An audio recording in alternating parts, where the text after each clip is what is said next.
Seed certification किसे कहते हैं? हिंदी बोलते हैं बीज प्रमाणीकरण।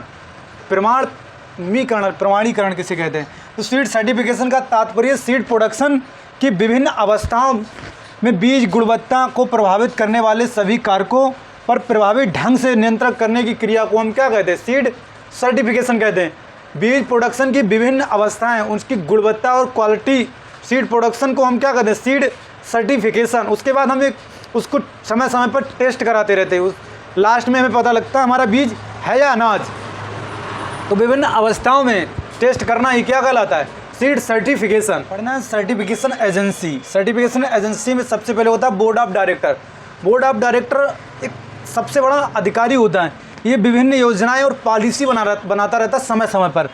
और इसमें जो संस्थाएं शामिल की जाती हैं, इसमें जो संस्थाएं शामिल होती हैं बोर्ड ऑफ डायरेक्टर में, जैसे हमारा कृषि विभाग हो गया, कृषि विश्वविद्यालय है, कृषि विश्वविद्यालय के प्रतिनिधि विभिन्न विषयों के, जैसे पादप प्रजनन है, पादप रोग विज्ञान है, कीट विज्ञान है, और बीज परीक्षण या सीड टेक्नोलॉजी की जो इस संस्था के वरिष्ठ विशेषज्ञ हैं उनको शामिल किया जाता है, जिससे वो समय समय पर बीज को जाकर चेक कर सकें। इसमें कौन सा बीज प्रोडक्शन अगर हो रहा है तो इसमें रोग कौन सा लगा हुआ है, कौन सा कीड़ा लगा हुआ है। उसके बाद बीज प्रोडक्शन होने के बाद सारे टेस्ट कर सकें, इसकी जेनेटिक प्योरिटी कितनी है, फिजिकल प्योरिटी कितनी है, जर्मिनेशन परसेंटेज कितना है। इसीलिए बीज परीक्षण के भी प्रतिनिधि इन्वॉल्व रहते हैं। पढ़ना है principle of seed production, seed certification. उसके सिद्धांत क्या है? सर्टिफिकेशन के सिद्धांत क्या है, इनके बारे में पढ़ना। और कोई भी संस्था है वो ऑटोनॉमस बॉडी होनी चाहिए, स्वयं की संस्था होना चाहिए। और seed production and marketing function उसके अलग अलग हो। सीड प्रोडक्शन के लिए खेत अलग हो और मार्केटिंग करने के लिए, स्टोरेज करने के लिए गोदाम वगैरह होना चाहिए। स्वयं की बॉडी हो। संस्था को पूरे देश के मानकों का ज्ञान होना चाहिए। अगर कोई संस्था ऑटोनॉमस बॉडी है, स्वयं की संस्था है, तो उसको पूरे देश में जो बीज हैं उनके मानकों का हर एक राज्य में अलग अलग, जो पूरे देश की फसलें हैं, सारे मानकों का ज्ञान होना चाहिए।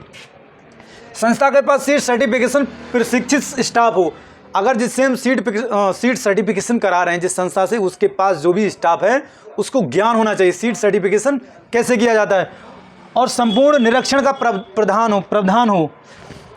अगर सीड प्रोडक्शन कर रही है कोई संस्था तो उसको जहाँ से सीड सर्टिफिकेशन कराना है तो उसको समय समय पर उसका निरीक्षण करना चाहिए, तभी तो पता लगेगा कि क्वालिटी सीड प्रोडक्शन कर रहा है या नहीं। उसके पास पर्याप्त स्टाफ हो जो समय समय पर जाकर उसका सीड प्रोडक्शन का क्या कर सके, बीज उत्पादन का निरीक्षण कर सके। हमें पढ़ना मेथड ऑफ सीड सर्टिफिकेशन। बीज प्रमाणीकरण का मेथड क्या है, कैसे हम बीज का प्रमाणीकरण कराते हैं। तो सबसे पहला एप्लीकेशन फॉर सीड सर्टिफिकेशन। अगर हमको बीज का सर्टिफिकेशन कराना है तो सबसे पहले एप्लीकेशन फॉर्म भरना पड़ेगा। इस पर हमें लिखना पड़ेगा अपना नाम और जिस जगह पे करा रहे उस जगह का नाम, प्लस कौन सी फसल का सीड प्रोडक्शन कर रहे हैं उस फसल का नाम, और कितने एरिया में प्रोडक्शन कर रहे हैं उस एरिया का नाम। तो एप्लीकेशन फॉर्म में लिखना है। जब एप्लीकेशन फॉर्म रजिस्ट्रेशन करो तभी अगले अधिकारी के पास पहुंचेगा, तो वो क्या करेगा, वेरिफिकेशन ऑफ एप्लीकेशन फॉर्म। तुमने जो भेजा है, जो फसल के लिए सीड सर्टिफिकेशन करा रहे हो, तो वो आके देखेगा। तुमने अगर 10 बीघा करा रहे हो, देखो मिनिमम सीड सर्टिफिकेशन के लिए खेत की जो रिक्वायरमेंट होती है वो 10 एकड़, 10 हेक्टेयर। 10 हेक्टेयर अगर सीड प्रोडक्शन करना है तो ज़मीन 10 हेक्टेयर तक होना चाहिए, तभी तुम सीड प्रोडक्शन कर सकते हो। एक मानक है, मगर ये मानक चलता नहीं है। कोई 1 बीघा है उसके पास, वो भी कर रहा है, 10 बीघा है वो भी कर रहा है। मगर अगर तुम्हें करना है तो प्रोग्रेसिव फार्मर हो, तुम अच्छे फार्मर हो, तो इकट्ठा होके सीड प्रोडक्शन कर सकते हो, मगर 10 एकड़ होना चाहिए ज़मीन। कौन सी फसल का सीड प्रोडक्शन कर रहे हो उस फसल का नाम, अपना नाम, उस जगह का नाम और फर्म का नाम, ये एप्लीकेशन फॉर्म पे लिखो। फिर वेरिफिकेशन होगा, एप्लीकेशन फॉर्म वेरिफिकेशन हो जाए, उधर से लिख के आ जाए ओके, तभी तुम्हें उसकी सर्टिफिकेशन की फीस देना है। जो फीस रहती है वो फीस देना है। जो हमारी व्यापारिक फसलें उनकी फीस ज़्यादा रहती, 750 रुपये, वैसे 250।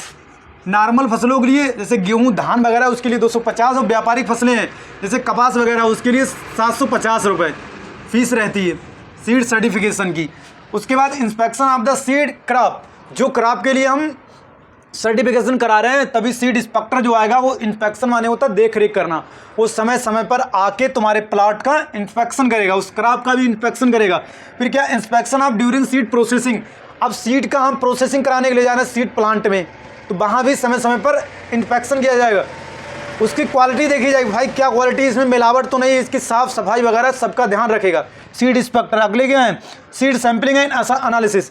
सीड सैंपल उसमें से कलेक्ट करेगा सीड इंस्पेक्टर, उसके बाद वो लैब में भेज देगा टेस्ट करने के लिए। तो वहाँ जाके टेस्ट होगा हमारा फिजिकल प्योरिटी, जर्मिनेशन टेस्ट है, जेनेटिक प्योरिटी है, वायबिलिटी टेस्ट है, बिगर टेस्ट है, सीड हेल्थ टेस्ट है, सारे टेस्ट लैब में होंगे। सैंपल का एनालिसिस होगा। फिर क्या है, ग्रांट ऑफ सर्टिफिकेट या टैग। फिर जो बीज अगर हमने जो भेजा है उसका फिर क्या मिल जाएगा, टैग दे दिया जाएगा। सारे स्टैंडर्ड उसने फिल किए हैं तो उसको एक टैग दे दिया जाएगा। अब जैसा बीज प्रोडक्शन कर रहे हैं, अगर फाउंडेशन कर रहे हैं तो सफ़ेद दे दिया जाएगा, सर्टिफाइड कर रहे हैं तो ब्लू दे दिया जाएगा। फिर उसके बाद रिजेक्शन ऑफ सीड लॉट। अगर कोई भी कमी पाई जा रही है तो उसको सीड इंस्पेक्टर रिजेक्ट भी कर सकता है। तुम्हारा लॉट, ये लॉट है, तुमने सीड प्रोडक्शन किया, अगर उसको अच्छा नहीं लग रहा, दाने ज़्यादा टूटे हुए, मिलावट ज़्यादा है, उसका मन है तो वो रिजेक्ट भी कर सकता है। फिर अगला का रिवोकेशन ऑफ सर्टिफिकेशन। वो दोबारा से भी विचार कर सकता है। भाई उसने जब रिजेक्ट किया तो वो विचार भी कर सकता है इसका हम बीज सर्टिफिकेशन करें या ना करें। अगले क्या है, अपील। तुम अपील भी कर सकते हो। अपील, अपील माने क्या होता है, माफ़ीनामा। मतलब जो हमने कहा अगले से क्वालिटी प्रोडक्शन करेंगे, प्लीज़ हमारा ये पास कर दीजिए। तो सीड इंस्पेक्टर का काम है उसको पास करे या फेल करे। पहले तो उसका मन है उसने रिजेक्ट कर दिया, फिर उस पर विचार करेगा, वो विचार करेगा। विचार करने के बाद अपील करो तो वो तुम्हारी सुन भी लेगा। उसके बाद कंट्रोल ऑफ प्लॉट टेस्टिंग। फिर प्लॉट पे वो टेस्टिंग कर लेगा, ग्रो आउट टेस्ट कर लेगा, उसको जो भी टेस्ट करने हैं सारे टेस्ट प्लॉट पे ही कर लेगा। उसके बाद क्या, वैलिडिटी पीरियड होता है। सीड सर्टिफिकेशन का एक वैलिडिटी पीरियड होता है, कितने समय तक ये बीज हमारा सीड है, कितने समय तक अगर हम सर्टिफिकेशन कराएं तो कितने समय तक सीड रहेगा। तो हमारी जो खाद्यान्न फसलें होती हैं उनके लिए 9 माह, ये लिख लेना, बहुत इंपॉर्टेंट है, 9 माह। और जो सब्जी वाली फसलें होती हैं उनके लिए 6 माह। सब्जी वाली खाद्यान्न फसलों के लिए 9 माह, सब्जी वाली।